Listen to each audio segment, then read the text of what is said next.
السلام علیکم ورحمۃ اللہ وبرکاتہ۔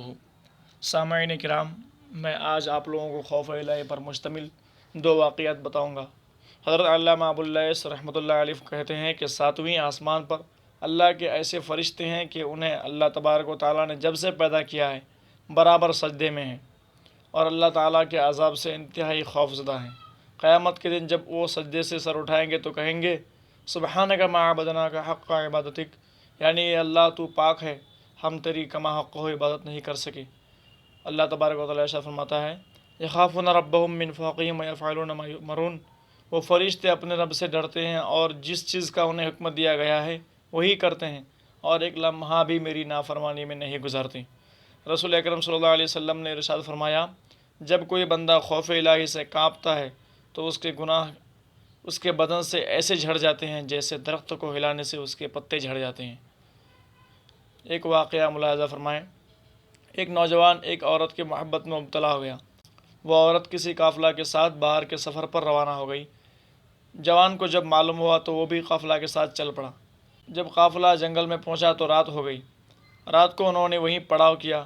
جب سب لوگ سو گئے تو نوجوان چپکے سے اس عورت کے پاس آیا اور کہنے لگا میں تجھ سے بے انتہا محبت کرتا ہوں اور اسی لیے میں قافلہ کے ساتھ آ رہا ہوں۔ عورت بولی جا کر دیکھو کوئی جاگ تو نہیں رہا ہے۔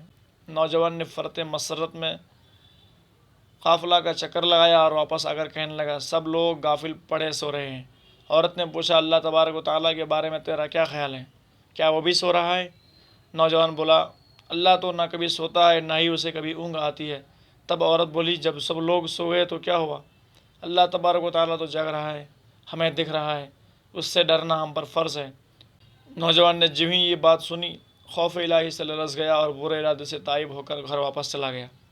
کہتے ہیں کہ جب وہ نوجوان مرا تو کسی نے اسے خواب میں دیکھ کر پوچھا سناؤ تمہارے اوپر کیا گزری، یعنی تمہارا کیا حال ہوا؟ نوجوان نے جواب دیا میں نے اللہ تعالیٰ کے خوف سے ایک گناہ چھوڑا تھا، اللہ تبارک و تعالیٰ نے اسی سبب سے میرے تمام گناہوں کو بخش دیا۔ اور دوسری حکایت اس طرح ہے کہ مجموع اللطائف میں ہے کہ بنی اسرائیل میں ایک کثیر العیال عابد تھا، اسے تنگ دستی نے گھیر لیا۔ جب بہت پریشان ہوا تو اپنی عورت سے کہا جاؤ کسی سے کچھ مانگ کر لاؤ۔ عورت نے اب ایک تاجر کے یہاں جا کر کھانے کا سوال کیا۔ تاجر نے کہا اگر تم میری آرزو پوری کر دو تو جو چاہے لے سکتی ہو۔ عورت بیچاری چپ چاپ خالی ہاتھ گھر لوٹ آئی۔ بچوں نے جب ماں کو خالی ہاتھ دیکھا تو بھوک سے چلانے لگے اور کہنے لگے امی ہم بھوک سے مر رہے ہیں، ہمیں کچھ کھانے کو دو۔ عورت دوبارہ اسی تاجر کے یہاں لوٹ گئی اور کھانے کا سوال کیا۔ تاجر نے پھر وہی بات کہی جو پہلے کہہ چکا تھا۔ عورت رضامند ہو گئی، مگر جب یہ دونوں روم میں پہنچے تو عورت خوف سے کانپنے لگی۔ تاجر نے پوچھا کس سے ڈرتی ہو؟ اس نے کہا میں رب لم یزل کے خوف سے لرزا ہوں جس نے ہمیں پیدا کیا۔ تب تاجر بولا جب تم اتنی تنگ دستی اور عسرت کے باوجود بھی خوف خدا رکھتی ہو تو مجھے بھی اللہ تبارک تعالیٰ سے ڈرنا چاہیے اور اس کے عذاب سے ڈرنا چاہیے۔ یہ کہا اور عورت کو بہت سارا مال دے کر عزت کے ساتھ رخصت کر دیا۔ اللہ تبارک و تعالیٰ نے اس وقت کے پیغمبر حضرت موسیٰ علیہ السلام کے پاس وحی بھیجی کہ فلاں بن فلاں کے پاس جاؤ اور اسے میرا سلام کہہ دو اور کہنا کہ میں نے اس کے تمام گناہوں کو معاف کر دیا ہے۔ موسیٰ علیہ السلام حسب حکم الہی اس تاجر کے پاس آئے اور پوچھا کیا تم نے کوئی عظیم نیکی انجام دی ہے جس کی وجہ سے اللہ تبارک و تعالیٰ نے تمہارے تمام گناہوں کو معاف کر دیا ہے؟ جواب میں تاجر نے مذکورہ بالا واقعہ سنایا۔ رسول اللہ علیہ وسلم نے ارشاد فرمایا کہ فرمان الہی ہے کہ میں اپنے بندے پر دو خوف اور دو امن جمع نہیں کرتا۔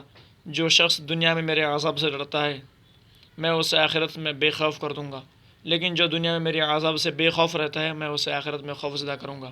اللہ تبارک و تعالیٰ ارشاد فرماتا ہے فلا تخشوا الناس واخشونی، یعنی تم لوگوں سے نہیں مجھ سے ڈرو۔ اور ایک آیت میں ہے فلا تخافوا مخافنی ان کنتم مؤمنین، اگر تم مومن ہو تو لوگوں سے نہیں مجھ سے ڈرو۔ آگے میں آپ کو حضرت عمر رضی اللہ تعالیٰ عنہ کا خوف الہی بتاؤں گا۔ السلام علیکم ورحمۃ اللہ وبرکاتہ۔